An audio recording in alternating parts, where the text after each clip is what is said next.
agree to it that we are ancient. Our cells are ancient. The genetic material which we have inherited, maybe we have inherited it from the day we were evolved. We were made, human beings, Homo sapiens were there.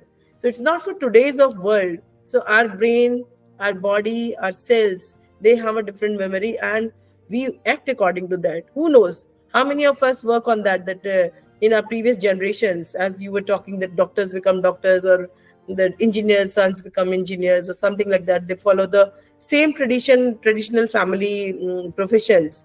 It may be absolutely different. Maybe in the family itself, the tradition or the profession or the livelihood was absolutely different, maybe 4 generation or 7 generation or 9 generations before we started. So we do not know. There's no history about it. No one connect to that history.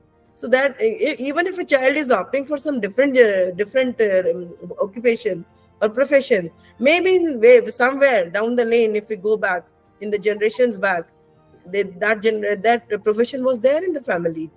So peer pressure always, yes, it plays a role.